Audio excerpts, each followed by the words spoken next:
Assalamualaikum warahmatullahi wabarakatuh. Selamat pagi anak-anak kelas 11 Desain Grafika. Semoga kalian masih tetap sehat, tetap semangat, dan terus berkarya walaupun kita banyak kendala ya, terutama kita masih belajar dari rumah. Oke, untuk materi hari ini, Bu Ati akan menyampaikan tentang materi persona information. Kalau di jadwal kalian namanya foto repro dan montase.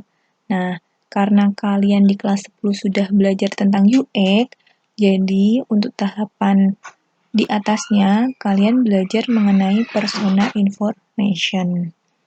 Persona information itu apa sih? Nanti berarti akan bahas di slide berikutnya. Oke, di slide ini bagian kiri kalian melihat ya gambar UX persona. Nah, ini hampir sama dengan CV, namun bentuknya itu berbeda. UX persona sendiri itu berisi tentang dokumentasi, penjelasan tentang karakteristik user, digabungkan dengan tujuan, kebutuhan, dan ketertarikannya yang menjadi target user, yang didapatkan dari hasil penelitian tentang user yang sesuai target. Nah, persona sendiri dibagi menjadi 3. Yang pertama, marketing persona. Berfokus untuk mengetahui motivasi user menggunakan atau membeli sebuah benda itu seperti apa.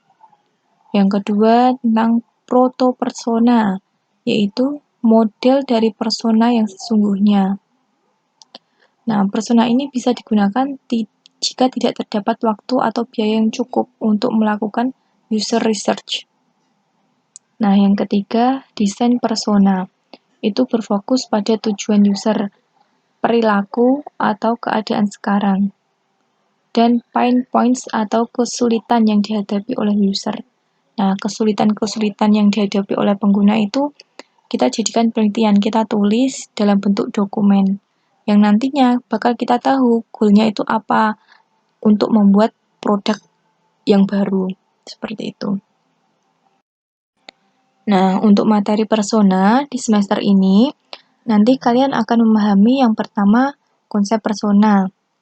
Yang kedua, memahami motivation, goal, need, pain point, and characteristic user. Lebih ke goalnya itu apa, kebutuhan user itu apa, terus yang tadi ya motivasi, terus karakteristik user, berarti karakter pengguna itu seperti apa. Yang ketiga, memahami pentingnya hubungan persona dalam merancang UX dan menjelaskan tentang UX. Padahal kalian kelas 10 sudah belajar tentang UX ya. Berarti nanti kalian harus lebih paham UX itu apa, UI itu apa. Nanti kita akan pelajari lebih lanjut di persona ini. Jadi kalian nggak usah bingung. Nanti kita bahas satu persatu secara agar kalian lebih paham konsep persona yang baik itu kayak gimana, terus persona itu sebenarnya kayak gimana.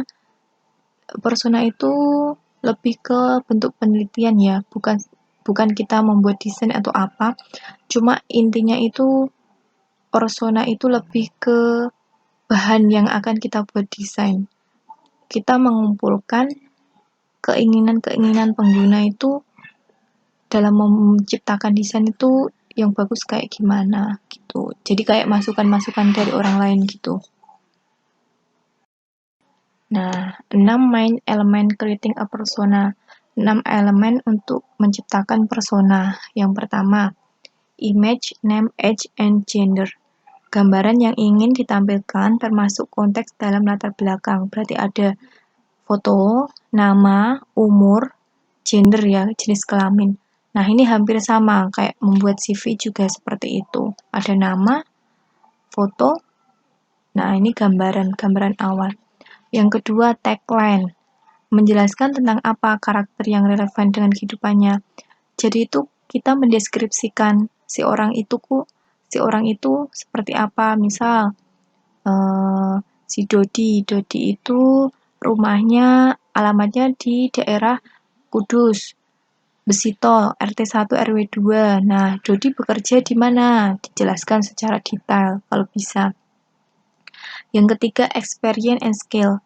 Memakai pengalaman dan kemampuan si karakter yang berhubungan dengan produk atau jasa yang dikembangkan. Mungkin pengalaman penggunanya itu seperti apa? Mungkin sudah pernah menggunakan atau dia mempunyai angan-angan seperti apa untuk sebuah produk yang baru gitu. Yang keempat, some context to indicate the interaction. Mendeskripsikan bagaimana si karakter akan berinteraksi dengan produk atau jasa kita. Nah, caranya tuh kayak gimana agar pengguna itu bisa menggunakan produk atau jasa kita. Nah, yang kelima, ethical attitudes and concern. Mendeskripsikan tujuan, sikap, dan perhatian yang dimiliki persona saat memakai produk atau jasa. Yang keenam, quotes are a brief scenario. Menjelaskan sikap persona terhadap produk atau jasa kita yang kita desain. Nah, di sini juga ada sampingnya journey mapping ya. Kita hampir sama ya, kita belajar design thinking semester kemarin. Jadi kalian harus ingat-ingat dalam persona ini juga nanti kita membutuhkan design thinking. Nah, referensi belajar, kalian bisa belajar dari mana aja. Yang pasti di IG itu banyak referensi yang perlu kalian ikuti.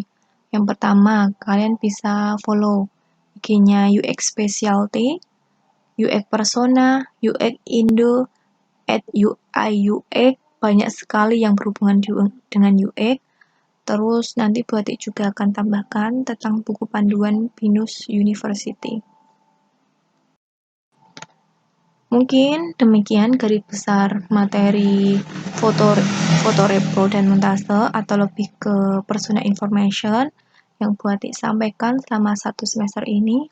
Apabila nanti dalam PJJ kalian Bu Atik harapkan tetap aktif di grup tim, selalu up to date materi, dan tugas-tugasnya tetap dikerjakan dengan baik walaupun nanti kita nggak bisa praktek. Namun dalam persona ini kita tidak lebih ke praktek komputer, cuma kita lebih ke penelitian kepada orang-orang. Nah, karena penilaiannya gimana nanti diambil dari keaktifan kalian masing-masing dalam mengikuti PJJ. Apabila nanti dalam pertengahan semester kita sudah bisa bertatap muka kembali, buat diharapkan kita nanti bisa kembali ke sekolah lagi. Nah, maka materi dan tugas yang akan buat diberikan secara langsung di kelas penilaiannya ya sama, keaktifan, konsultasi, dan mengikuti pembelajaran dan menyelesaikan tugas-tugas di kelas. Untuk nilai KKM-nya bagaimana? Sama ya, nilai KKM produktif itu 75. Buat diharapkan kalian bisa mencapai nilai KKM di atas 75. Kalau nilai KKM-nya di bawah 75 bagaimana Bu? Ya kalian mengikuti remedial yang ditentukan oleh gurunya masing-masing. Oke, mungkin demikian sekilas pengantar pembelajaran persona. Semoga senantiasa kalian semua diberikan kesehatan, kekuatan, sehingga mampu melaksanakan aktivitas sesuai yang dijadwalkan dari sekolah. Buat diharapkan kalian bisa lebih memahami pembelajaran yang saat ini. Untuk itu, Buati ingin lebih bertanya ke kalian, apa sih yang kalian sudah ketahui tentang user experience atau UX? Menurut kalian deh, sebelum kita nanti minggu depan mempelajari tentang persona, coba jelaskan user experience menurut kalian dan berikan contohnya. Nanti kalian bisa komen atau absen sesuai kolom komentar yang telah buat disiapkan. Oke, terima kasih atas waktunya. Terima kasih atas perhatiannya. Semoga kalian tetap semangat dan terus berkarya. Terima kasih. Wassalamualaikum warahmatullahi wabarakatuh.